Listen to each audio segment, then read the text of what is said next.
Welcome back. Now, one of the ways that you may create content may be that you do Facebook Live broadcasts, and that is one way that you can create audio. And for example, if you were to create a live broadcast, you can then create your live broadcast by sharing your screen and talking through your points. And we're showing our screen right here on Facebook.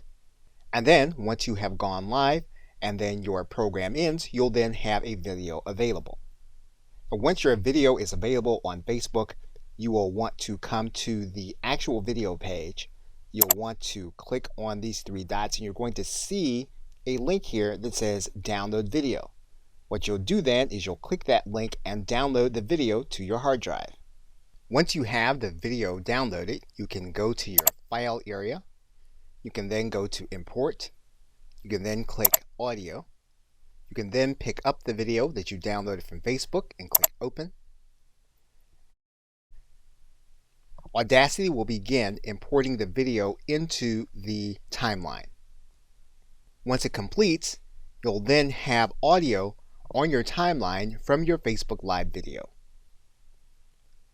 Okay, so with that, thanks, and I will see you in another video.